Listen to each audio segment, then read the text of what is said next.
Dion, we start with some coaching news out of Dallas, and you're not going to be smiling after this one. You've been talking about it for weeks, but they're bidding adieu to Jason Garrett after 9.5 seasons.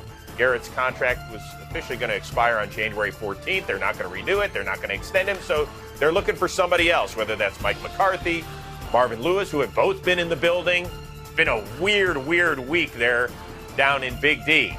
So, Dion, you've been saying for weeks this is not Jason Garrett's fault. So are the Cowboys making a mistake by moving on? I think it's time to move on.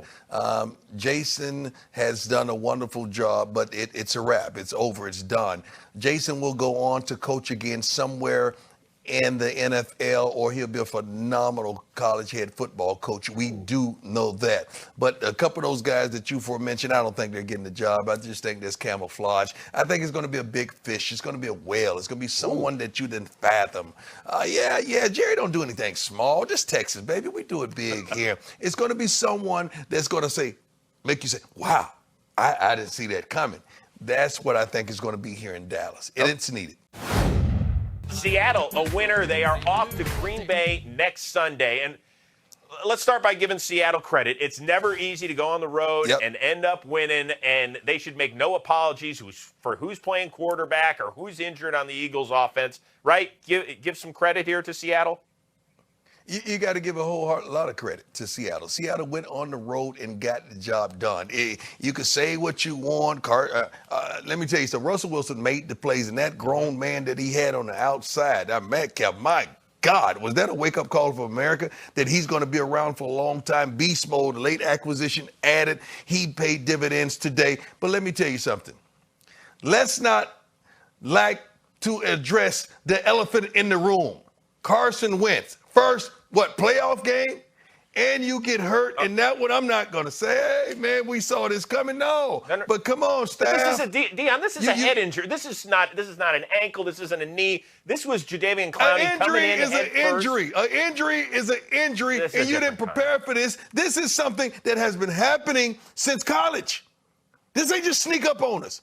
You had Nick Foles as a safety valve for the last couple of years. You didn't think by any chance that this could possibly happen again. No, it's not a regular injury. And let's not say it was a nasty hit. He went in with the shoulder. If you lean in with the shoulder first, what's the first thing he's going to hit? Your head protrudes away from the shoulder. It was a clean hit. Let's not sit up there and play like it was a dirty hit. I hate that it happened because I love good football. I feel like the Eagles would have fared better if Wentz would have been in there. But you got to be precautionary in the offseason and understand like something like this could happen. Why? Because it has happened the last 2 years with Wentz. All right, but they weren't. We had this discussion a year ago when they got bounced from the playoffs. They had to make a decision. It was either Wentz or Foles. We knew they couldn't keep them both. And Josh McCown's a guy that has played 17 years. He's won some games. Hey, this ain't his fault. This game was bigger than Josh McCown. This is not his fault whatsoever. For a guy to get in there, not taking any reps with the ones, I don't know, for probably the rest of the whole season, and get in there and do what he did, man, my hat's off to him. I got love for him because you know why? He gave them a chance. He wasn't the reason that they lost. This defense in the secondary is the reason that they lost, and they've been vulnerable all year. Metcalf ate them for lunch. You're right. Josh McCown, by the way. For lunch today. Just looking back, McCown threw 5 regular season passes and none since the month of September. So kudos to him for at least keeping the Eagles in a 1-score game. Hey, that's how we've won all year, team, right? Yes, hey, you held them to 20 points, man. Yes, you gave us a chance at the end. But I got 3 words for you. You like that?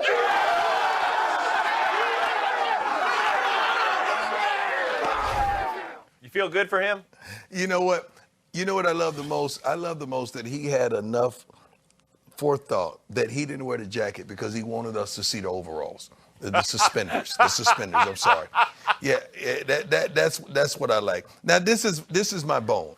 I know this is not scripted. I didn't even tell you I was going to go here. But I'm sick and tired of a team winning primarily because they won the coin toss. Oh. I don't like this, man. I don't. I really don't. Now, Minnesota won, fair and square. You know I love me some Max Zimmer. We're going to see that shortly. But when you win the coin toss and the other team does not get to touch the ball, that's not fair. We got to see Drew Brees get a shot to touch it too, man. Let's just go to the way they do it in college, man. Get at the 45-yard line, unlike college, because the field goal kickers can kick it from 55 now. Right. And let's go. Let's line it up. Let's go. I want to see both teams touch the darn ball. That's not right. That's not right. Especially when I got a defense that's kind of shoddy, that's lethargic, that's not balling, and I don't like this. Okay, I don't like it whatsoever. No, listen, you're not the first guy to bring up that gripe. We saw it last year in the AFC title game where Patrick Mahomes didn't get a bite at the apple and Tom Brady let him down the field and they scored and they ended up winning the Super Bowl a couple weeks later. So we get that. We understand that. But not a lot of people gave the Vikings, who were the 6th seed, a chance to win in the raucous dome down there. But you caught up with a guy who said, hey, we believe in ourselves, right? Right. I did. And if you know one thing, you knew Mike Zimmer was not going to allow Thomas to beat them as a receiver and have 100 catches for 1,000 yards in one game. He was not going to do this. And I love him for it. By the way, I'm sure you saw this. Both 6 seeds won this weekend, much to the surprise of at least one person on this show. You know what, man? I gave you guys 14 years of blood, sweat, and tears, and this is how you do me. All you producers, programmers, everybody's involved in this. I'm looking for all your heads right now. I can't believe y'all do me like this. It's okay. No, you know what, though? But you know what? I'll give you credit. I had to ride with Tom Brady and them to the end. I had to. I'm old school, not an old fool. I had to ride that horse till that horse can't kick no more. That's who I am.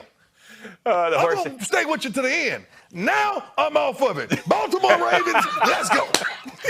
Hey, it only took you this long to the first week in January, but welcome aboard, baby. Know when to hold 'em, know when to fold 'em, know when to walk away. All right. I'm back. All right. So now everybody's wondering, what does the future hold for not only the New England Patriots, but their quarterback, Tom Brady?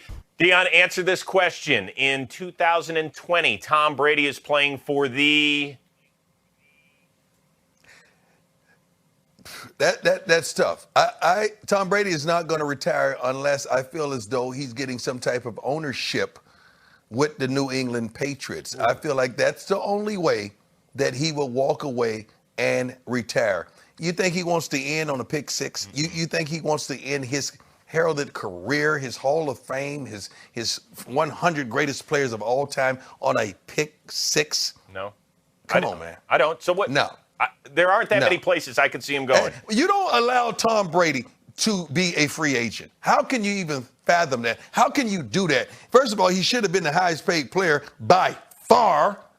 And he's not even that because he's accommodated this franchise in a plethora of ways. He deserves a lot more respect for that. He has a lot of football in him. But if he does go somewhere, you got to package him up with Edelman, man. That's just like Jordan and Pippen. I don't want to see Pippen without Jordan. I don't want to see Jordan without Pippen. I don't want to see Edelman without Brady. I want to see Brady without Edelman. I don't want to see it. And throw Josh McDaniels while you're at it, too. Somewhere. Hey, all right, 10 seconds. Is he playing for the Patriots next year, yes or no? What's your gut tell you? I pray so. I pray so. Okay. I feel as though they have one last hurrah. I agree with you. I feel as though. I think he stays one more year. I think they'll eventually work it out. What sort of chance do you give Watson and the Texans looking ahead?